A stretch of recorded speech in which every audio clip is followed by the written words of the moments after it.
Welcome, everyone. Good morning, good afternoon, maybe even good evening, depending on where you're joining us from. My name is Laura Janes, and I'm joined by my friend and colleague, Vanessa Toperczer, who's going to be taking you through today's content on why people buy, talking through real core themes to accelerate growth in 2025. Welcome, everybody. Thanks so much for joining us today. We see lots of people joining, and we're just going to give people a minute to kind of continue to do that. While we do that, if you have any questions that you'd like to, or even just join the chat now and kind of say hi, let us know where you're from. If you have any questions around or comments around what's keeping you up at night or something I've seen more recently, what gets you out of bed in the morning. I know if you're in Ontario and I think even Quebec, maybe it's shoveling. Hopefully that's done now. And if you have anything that you'd like to share with us, we'd be happy to review it and maybe even discuss it later in the Q&A. Yeah, and as we're going through the presentation, if there are any questions that sort of come to mind right when we're talking about specific things, please feel free to ask them in the chat along the way. We'll probably get to them more at the end, but while they're top of mind, please feel free to put them into the chat, because there's a lot that we're going to be talking about, and depending on your vantage point, you may have a different perspective. And so we want to make sure that we can get to the questions that you have to really truly help you out as it relates to purchase drivers this year. Yeah, we already had a couple great questions come through upon registration, and some of them are already teased in our content. And then there's a couple more that we'll certainly get to in the Q&A at the end. Amazing. Well, why don't we get started, Laura? There's a lot of people that have come in, so why don't we get started? Let's do it. Okay, so I'm going to kick it off and then I'm going to hand it over to Vanessa, who's going to take you through the content today. But just for those who have joined us, who are new to IMI or even to our webinar series, we are an insight consultancy focused on insight driving profit. What that means is for our clients and the industry, we see ourselves as the voice of the consumer, really helping clients over 200 categories, from financial services, sponsorship, entertainment, cause, you name it, we probably work in that category, and we work across the globe in over 45 countries. So we really are focused on global insights that help our clients really drive and fuel their business forward. Because we've been in business for over 50 years, we have contacts in anything that we do, and we work with clients on many different facets of their marketing funnel. Another thing that we do is our entire team is really focused on advancing thought leadership for our clients, even for ourselves. And so our content series, which we launched, I think 5 even more years ago, really focused on all the different aspects of the marketing funnel to really help fuel our clients' growth. Check us out on our content site and our newly launched website. The content series is under the resources tab, but there's lots of information there that can maybe help you pique an interest or learn something new about another category or client that may help you fuel your business going forward.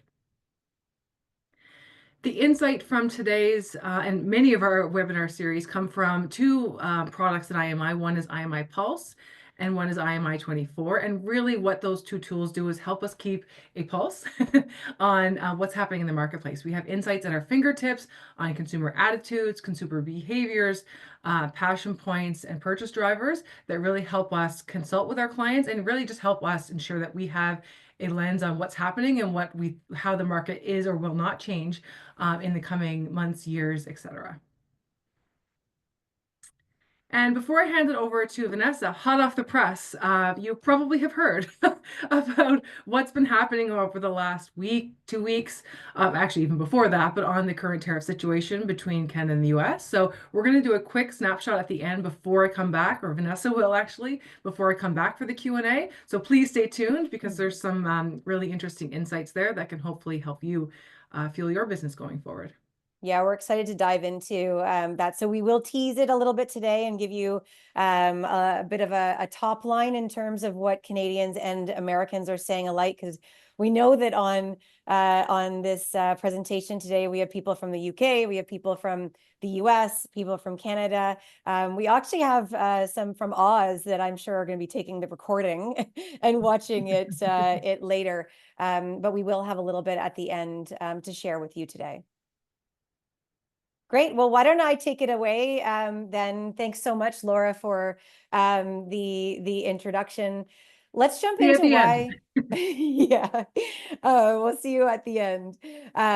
Let's jump into why people buy. What we wanted to do was really start off the year 2025 with the fundamentals that can help guide the way as you make really strong decisions for your brand moving forward. Because as we know, the day in the life of people, there's a lot that's going on in our world. So consider people's lives. Consider what's going on in your world. There's your day, there's your home, there's your family, work, school, business, maybe all three, maybe only two of them, your friends, your future relatives. So thinking about yourself, but also for your target market. Plus, they own and purchase and use over 1,000 different brands, products, or services in a year. And there's constantly top stories in the news coming at us right now. It's tariffs, wars, AI, and some patriotism, specifically as it relates for Canadians. And again, there's more on this to come. But the reality is that every day we encounter over 2,500 different touch points that influence everything from our family to work to life to health to money and more. So it's no wonder that as brand owners and business owners, it can feel so tough to stand out. Now, did you see them? So what drives people to buy?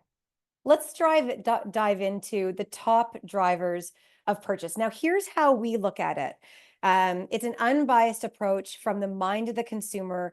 We analyze engagement, excitement, and driving action, behavior, attitudes, and emotion. We've been doing this, for over 50 years, but leveraging IMI Pulse, we've conducted over 2 million interviews around the globe since February 2020. And those of you who have been joining our webinar series since the pandemic know about the plethora of insight that we bring to the table. And for those that are new, this might be new to you, but it's really an ongoing process to uncover the essential insight to understanding who to target, how to connect, where to be, so that you can fuel growth. And we can help you do that. And through IMI Pulse now, we evaluate 102 plus different drivers of purchase. And again, those are continuously updated based on open ends that we are exploring with consumers. And these purchase drivers roll up to 12 different themes. So there's brand and product specific, there's wellness and causal, and you can also pull those two apart sometimes. Delivery, digital, emotional, promotional, there's influence. There's a lot of talk about influencers and their role in purchase decisions, in-store, online, recommendations. There's so many things that you can tap into to drive purchase of your brand and to effectively connect with your consumer. But today we're going to be talking about at a high level, there are 6 themes that emerge across all categories, across all demographics and brands in North America. Product and brand specific, wellness specifically, delivery, digital. There's emotional as well that lends a hand here, and promotional. There's a lot of talk about promotions and pricing, and a lot of questions that we've had. Now in Mexico, there is a prevalence of concern about the environment and purchase due to environmental concerns. And there is also a prevalence of sampling. There was a question upon registration on sampling, so we'll get to that in a little bit. But these at a high level are the 6 prominent themes that emerge across all categories. Now, when you dive into the detail, there's an array of key purchase drivers that show up. So purchase because it's a trusted brand name. 71% of North Americans purchase because it's a trusted brand name. It's always at the top. It's absolutely paramount. Amazon and online, there's free shipping, browsing online, offered buy one, get one free. So here's where the promotion comes in. researching online about a product and service, that can lead to also purchasing in store. A brand that makes me feel good. Think about how when something makes you feel good, how you're drawn to it.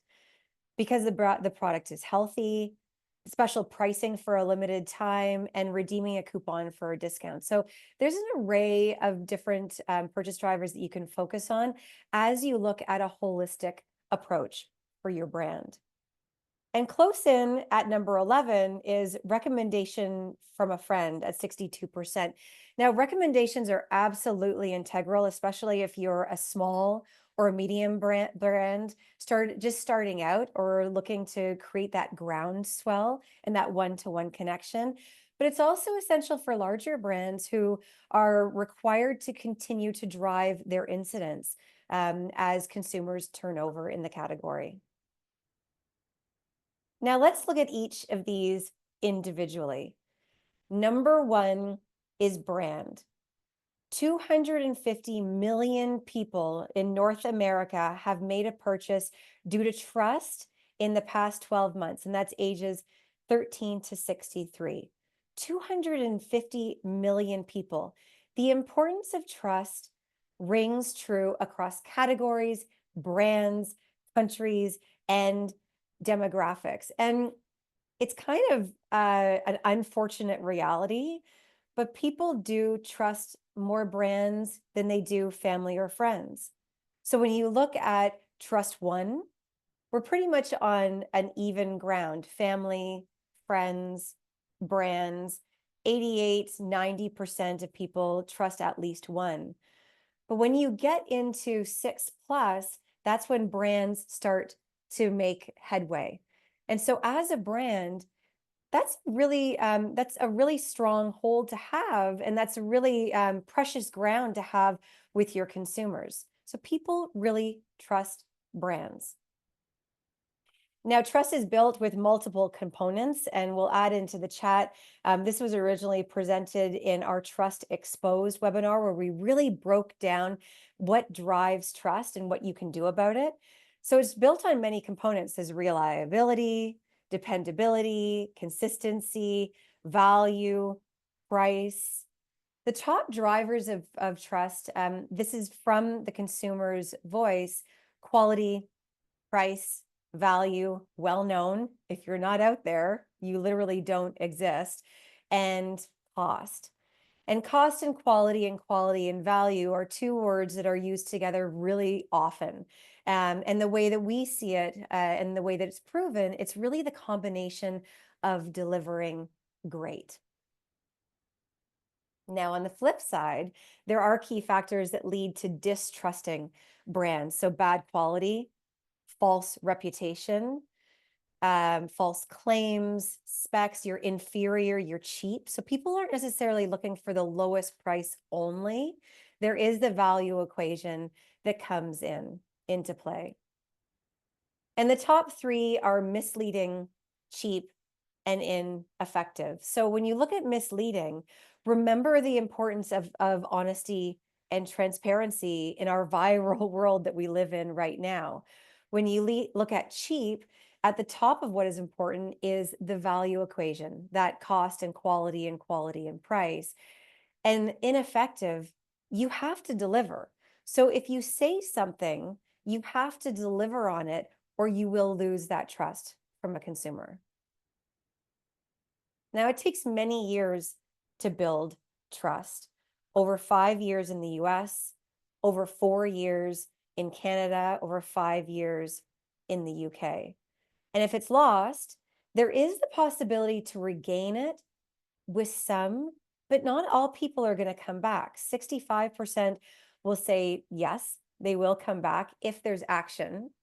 30%, you cannot regain the trust once it's lost. Now, if you have a strong brand, there is more of the ability to regain that trust, but still there is a high number of people that won't come back to you if you lose their trust. Now, what can you do to regain it? You can provide compensation, and you can acknowledge it and fix it. And that's where the transparency comes through that people are really looking for from brands. But the point is, if you have the trust, Don't lose it, because it takes resources, it takes money, and it takes time to actually build that trust back. Trusted brands matter. They drive preference, they drive purchase, they drive trial, they build resiliency, profitability, and share across all ages, all stages, and all places. So think about it. Think about if you have a trusted brand. If you have one, make sure that you protect it. And if you don't have one, make sure what you do what you can and is in your power to do to build it. Now, the second purchase driver we'll dive into is digital. So browsing and researching online, they're core drivers of purchase. You can see here at the top, Amazon is a critical resource for exploration and for purchase, with retailer Walmart a distant competitor at 59% in the US and 46% in Canada. So if you're not online, you should be, as you're missing out on revenue and profit opportunities to drive your brand forward. But online isn't absolutely everything. It's essential to understand that people shop equally in store and online. And we get a lot of questions about this, especially through the pandemic, as obviously online has accelerated, but people do want to shop in store as well. And both online and in store, they have their lanes. So consider how they can complement each other and fuel profitable growth depending on your vantage point. So if you're focused on retail, accentuate the connection with people, the sensory, and the enjoyment. This is why people go and they want to shop in store. They can touch it, they can feel it, they can connect with people as well. And it can also be an enjoyable experience if you deliver on the experience. And if you're online, dial up the fun and easy and the choice and the fact that sometimes that you don't have salespeople. These are the key components that really drive an online purchase for consumers. And you can dive into this a little bit more through the webinar, Accelerating Sales Through Customer Experience, where we really dove in to the place for online and for retail and the importance of driving an essential customer experience. Now let's look at number 3. The ease of delivery through online purchases drive purchase. And that's why online is so prevalent, because it's so easy. Now, offering free shipping is number 1 when it comes to online and delivery. So if it drives your ROI, offering free shipping will drive the highest level of purchase. However, there are other options available as you look to deliver profitable growth. It depends on your vantage point. So if the shipping cost is higher than your product cost, that's obviously not going to make sense. So you have to understand the relative return on investment. That's going to be critical to understand what will maximize your profit. But there is, with the limit for free delivery, there is a risk of losing the sale. So you can see here, free delivery with purchase over $100 versus just free delivery. There is a loss of the sale. But again, it's understanding what's the right pricing equation for your situation to drive your ROI. Now let's look at number 4 out of 6, and this is promotion. Again, it's not about the lowest price only. On average, 80% of decisions are made outside of the lowest price only. It's about value. And promotions are one way to drive this value equation. Both online and in-store promotions drive purchase. We hear about this a lot, but it really depends, again, on what is the category and what is it that you're selling. So 47% of people purchase because of an online promotion. And you'll see here there are some top categories weekly that really lean into and should lean into that online promotion. And that's children's sporting equipment, cannabis, fantasy gaming websites, obviously a dating website or an app, a promotion online is obviously going to be key there, and buying tickets to an event. 43% purchase because of an in-store promotion. So in-store is still extremely important, especially in top categories, performance apparel, non-alcoholic beer, men's skincare products really shine when it comes to in-store promotions, and women's fragrances as well. So considering your vantage point is really important when you're looking at where you're going to apply your promotional activity. But promotions have and always will drive purchase. And the three strongest promotional tactics fall within three strategies, but each provide immediate value. That's the absolute key when it comes to promotion. So when planning and executing a promotion, it's essential to make them easy to understand and easy to participate. And we dove into this a little bit more in driving volume through promotions, the webinar presented by Steve Bukovetsky from IMI International. Because the reality is, and if you think about yourself as a consumer and human nature, if you make something really difficult to do, it'll ensure that fewer people do it. So the easier it is for people to understand and to participate in a promotion, the more likely they are to increase the volume and the uptick of it. Now look at Tim Hortons. Now, if you haven't seen it yet, I mean, we'd be surprised because there's a lot of people and Canadians that are talking about the fact that the physical roll up the rim is back with Tim Hortons. And consumers are saying that it delivers nostalgia. As we all know, there's a lot of nostalgia that's coming back with brands right now. Strong excitement. People are really excited about this. And it also drives purchase intent. So it's one thing to engage consumers, but it's another thing to excite them. Think about when you're excited about something, how you're driven towards it. So 40% of Canadians say that the physical cup is much better than the digital version. 60% say they'll purchase Tim Hortons for a chance to win. And 54% of 18 to 34-year-olds say they will go out of their way to participate. Now, this is a best-in-class program out of all the programs measured within the 50 years we've been measuring programs at IMI. So we personally were really excited that Tim Hortons brought it back. Now, number 5 is emotion.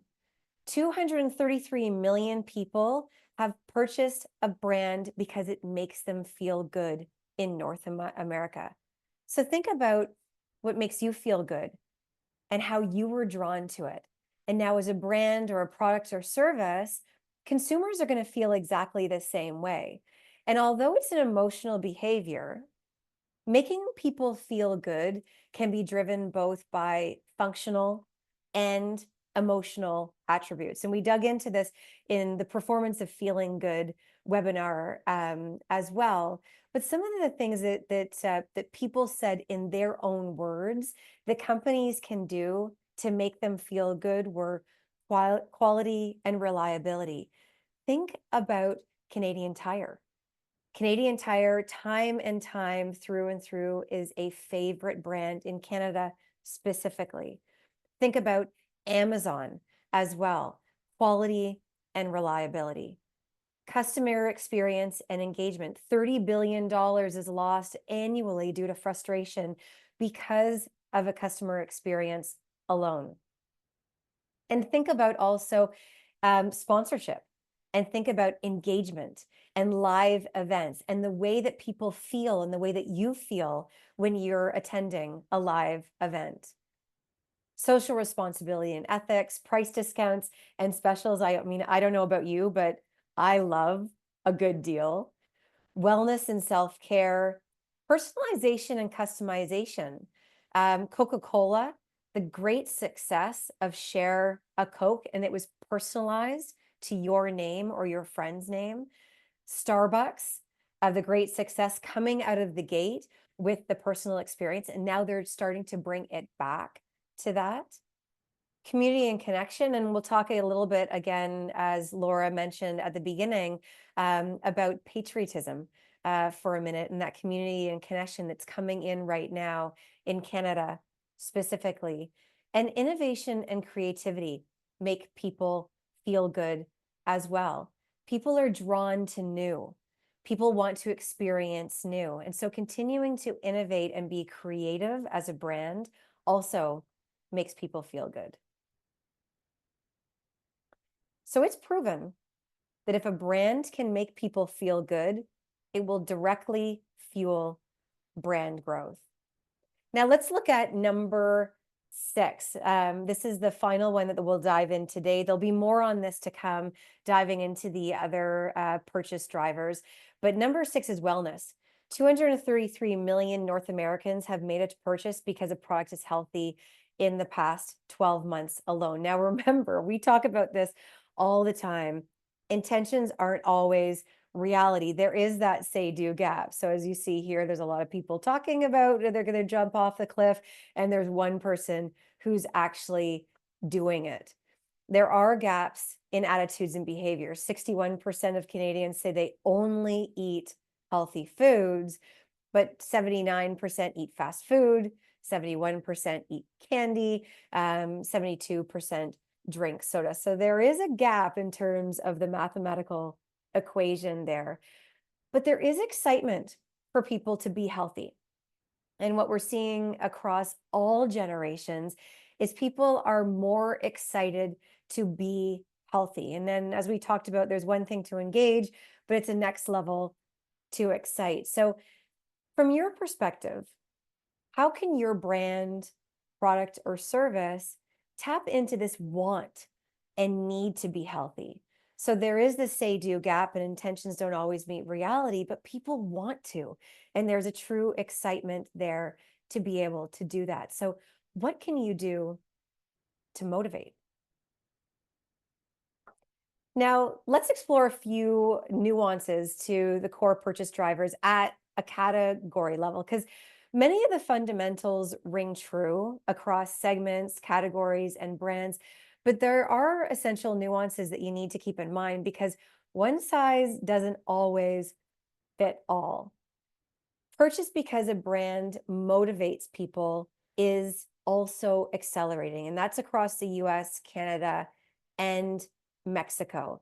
And this purchase driver is stronger among the younger generation. Now, this was surprising to us, and this was surprising to some of the clients that we've been working with in terms of their brand positioning on motivating consumers, is that if you're looking to recruit Gen Z, they actually really want to be motivated more than Gen X or baby boomers. Now, there are key categories where a brand's role in motivation is absolutely critical. And there's others where it's not as important. So if you're in prescribed weight loss drugs, people are looking for motivation in terms of your communication and your messaging. High performance apparel, motivation plays a role in terms of purchase of those products. Non-alcoholic beer as well, the sober movement, and using a dating app or a dating site, motivating people to get out there and meet people is what people want in terms of driving their purchase or their connection with your brand.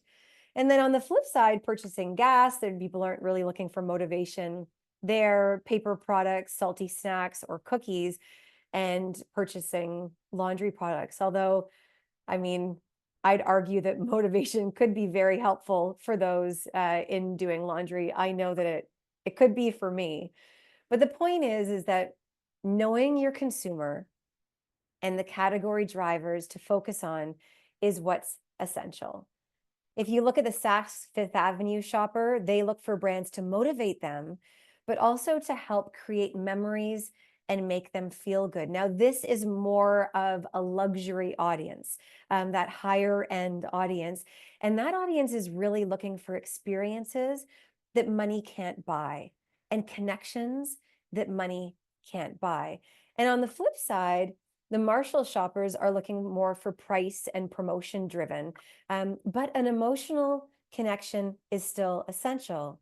Because remember, people will fall back to price unless the brand is strong. And from a dairy category perspective, health and trust are absolutely essential, but supported by pricing strategies and promotional tactics. And a fun fact here is that we get asked this question all the time. The paper-based flyer is still alive. 51% of people purchasing in the dairy category specifically purchase due to a paper-based flyer promotion. And if you're in the travel business, ensure that you're findable online, delivering an informative and positive experience. We know that we have people on the line today from the travel business, so thanks so much for joining. And make sure that you drive that momentum through recommendations after the great experience with your product and service. So you have to be findable to get them in and informative, but make sure that you deliver that on the experience so that you have the recommendations afterwards. And if you're in the women's personal care category, ensure that you drive trust. And we know that we have people from that category on the line as well. Make sure that you drive that trust, but consider how your brand creates a sense of self-love. 73% purchase because a brand makes me feel good about myself. That's in the US specifically. Now, another fun fact on this is that in Canada, the importance of health benefits greatly surpass self-love. So it's overall about health versus vanity. So you also have to understand the country nuances depending on where you are. So to retain, to recruit, to accelerate, you have to know your purchaser to engage. You have to know your competitor's purchaser to recruit. Really focus in on what matters and activate it to drive growth from many different vantage points. But you must always be relevant, compelling, and better than the competition to connect, engage, and excite. And for some, especially if you are a smaller brand or a medium-sized brand and you don't have the budgets of the bigger brands, remember the small things can really make a big difference. So it might seem really daunting, but one foot in front of the other, and know what's absolutely essential for you to focus on to start to drive that growth. So now with all of this, consider from your vantage point, what could you take away today, tomorrow, next year to do to drive brand growth and drive yourself forward? So now, as Laura mentioned, and maybe I'll bring Laura back on here while we're going into the hot off the press insight that we have in terms of consumer sentiment due to the USA and Canadian trade war and tariffs. Welcome back, Laura. Thank you for having me. And we've had a lot of questions about this, so we wanted to dive in. Here's the journey that we went into. And this was research that was completed this week, actually, right up until just a couple of days ago. So really hot off the press from February 4th to 11th across Canada and the US among people 18 plus years of age. We interviewed a total of 2,000 people. 1,000 were in Canada and 1,000 were in the US, looking to uncover one, are people aware of the US Canada tariff and trade war situation right now? What have their actions been to date? And this is on an unaided and an aided perspective. And what are their future intentions? So we wanted to share just a little bit about that today because we know that it's topical. So there is overall high awareness on both sides, especially in Canada, 94% in Canada, 74% in the US, that are aware of the USA and Canada trade and tariff war. Canadians specifically, when we look at this, are looking to move towards more Canadian made. So the question was, what have you purchased a product because it was made in my country, and 52% in Canada, 34% in the US. But they're not only purchasing Canadian, but they're also avoiding other countries' products. And Laura and I were just talking about this actually just before we became on the screen, that it's not only the US specifically, it could be from China or Japan, it could be from any country. 61% of Canadians are avoiding other countries' products, 42% in the US. But there is a focus from Canadians making the conscious decision to not buy anything made in the USA. And this is an unaided question. What products, brands, or services did you buy in 2024 that you will not buy in 2025, if any? And some of the responses that came to the top, a little bit from the US, but not really in terms of made in Canada from the US, but made in the USA is 44%, and that's unaided. So, and a little bit of context on this, if you have a 60% plus unaided, you really need to pay attention to it. It's majority of the conversation. If it's 30%, it's critical. Keep an eye on it. If it's 10% and under, it could just be a moment in time. So this is rising to the top, and Canadians will also avoid travel to the US specifically. That came out in the open ends. Well, Americans aren't necessarily going to avoid travel to Canada. So what we're seeing really right now is it's a once in a lifetime opportunity for brands, products, services, and the government of Canada to focus on a positive narrative of Buy Canadian. And really deliver that rally cry to drive Canada's domestic and global performance across products, services, online retailers, and as a destination. Now, we're not seeing a lot in terms of the open ends, in terms of, political and aggression, but there is, and it's not really about anti-American. And it's not only with the USA, but across all countries. And so really looking at focusing in on that positivity and, why buy Canadian from Canada, search up Canada, travel Canada, and all those types of messages. But if you want to learn more, we're going to be diving a lot deeper into this. Don Mayo, our global managing partner from IMI International, is going to be diving into this, driving your business forward during trade and tariff wars on Tuesday with an exclusive presentation, February 18th at 11 a.m. So we'll leave this up just for a minute, because if you go on the QR code here, you can register immediately, and we'll also be sending out an invite after the fact, and he'll dive into more of the open ends and a little bit more of the intentions moving forward. And maybe while people are doing that, just reiterating, we've seen, buy local, the importance of community, whether it's being on specific products or in messaging, has always been important, especially over the last couple of years. But in this moment in time, we're seeing it even stronger. But the focusing, as Vanessa said, on that positivity. As Canadians, we tend to do that.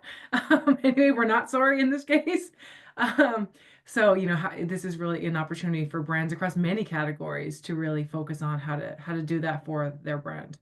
Yeah, we have never seen in all of our years of testing messaging, programs, promotions, communications, and again, I mean, we've been in business for over 50 years. Negative rhetoric does not drive engagement. It doesn't drive purchase. So focusing in on that positive messaging is really that rally cry that that people would be looking for, and the rally cry that you would want to stand behind as a brand. Absolutely. Now, I know that we had some questions upon registration, and we're going a little bit over time, but we really wanted to share with you the hot off the press insight in terms of the trade war and get to some of your questions. So if you can stick around, that's great. And if not, we can follow up later on. So I can start, Vanessa. Actually, before we even get into questions, you have a note, directed to you on I think a former colleague saying, "I remember share a Coke, Vanessa." So Oh, a shout out to yeah. that. I didn't want to Yeah. ignore that. Yeah, So of course you do. That's Trent, and of course yeah. he remembers Share a Coke. It was an amazing program, and Trent was a Mhm. big part of that. So um that's really great. Yeah, it's awesome. So one of the questions that actually came in upon registration was around, we talked about the six core, and you did a great job taking us through those purchase drivers. But what about, in-store sampling, those kinds of things? Where does that really fit in the overall purchase driver landscape? Yeah, we've had a lot of questions about sampling specifically from food, from some of our food and CPG partners. It is absolutely essential to get your product in the hands of consumers. We know in Mexico sampling is prevalent across the board, but in North America, Canada, and the US, if you are a product or service specifically in the food category, having that sampling and getting that product in the hands of your consumer is absolutely essential. There's a lot of pause on that during COVID, and still we have questions on, are consumers open to it? And they absolutely are. It's also a way to drive trial. It's also a way to drive trust. We completely understand that it is difficult given the clean store policy, but anything you can do from a food perspective to have that experience and that Mm-hmm. sensory experience. So whether it's at an event or an Hmm. experiential or through some of the sponsorships you have, definitely it is a heightened way to drive that purchase of your product. And you talked a lot too about people connecting, and that's one way to connect, whether at an event or even if you're at a Costco on a Saturday morning. Oh yeah, the Yeah. Costco sampling is Yeah. absolutely amazing. So think about the exploration that Costco drives as well. So that in-store exploration and all the samples that they do give out. A lot of brands actually use Costco as a launching Mhm. ground. And I know that we did that at Coca-Cola when I was leading brands there for many years, and with some partners in other businesses that I've managed. Costco is a great place to drive that trial for your Yeah. business. For that business and even maybe the other businesses that are in that aisle where that sampler is, there's a lot of opportunity there. Yeah, Yeah. definitely. Another question that came up was kind of marrying the two topics. I mean, I know it's all interrelated, but obviously this webinar series was about, the top purchase drivers, but also we touched on, and I know Don's going to talk a lot more about it early next week, but do we think the purchase drivers are different now as it relates to what's happening from a Canada-US tariff situation? Are there some that would maybe rise, others that kind of may fall off? What's our perspective there? Yeah, that's a really good question.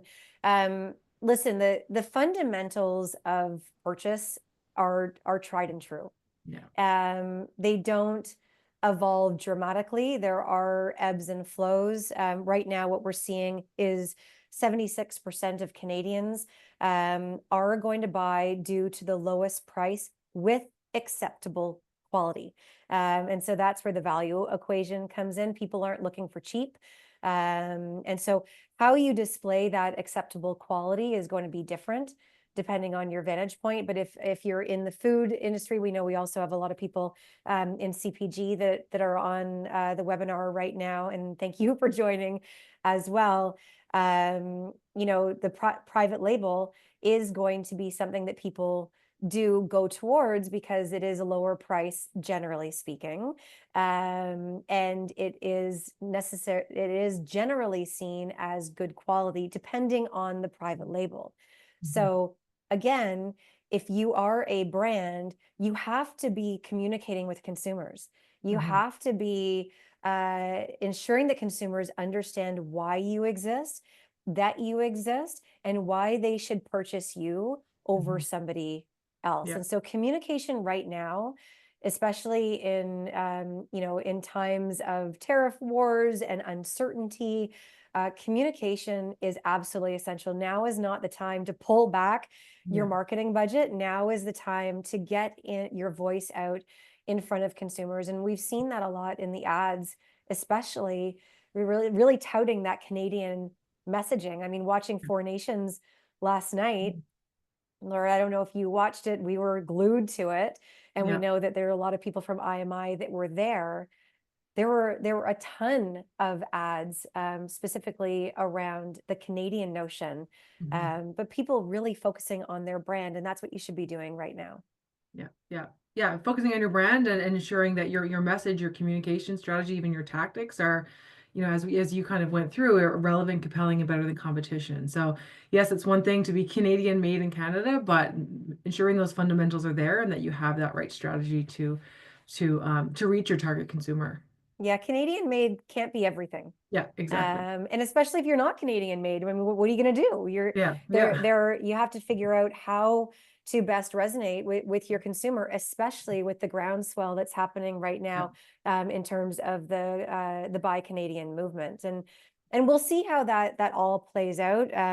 We are absolutely committed at IMI to delivering insight and essential insight as this all plays out over the coming months and potentially years as well, so we can help you make strong decisions and navigate it. Were there any other questions that came in?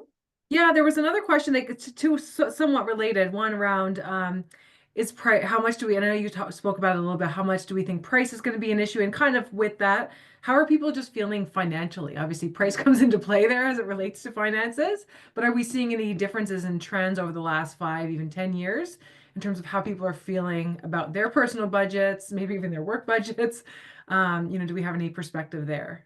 Yeah, it's an interesting question because obviously with everything happening right now, people would assume that there's going to be a tighter or a bigger concern in terms of financial health. We're not seeing in terms of overall financial health a lot of change in the last 4 years specifically. There was heightened during COVID, where we are seeing most concerned in my lifetime was extremely high. Over the last 3-4 years, we haven't seen a lot of change in that. There is a heightened concern with living day to day. Mm-hmm. So overall financial concern, but a little bit closer to home in terms of the day to day, there is more of a concern.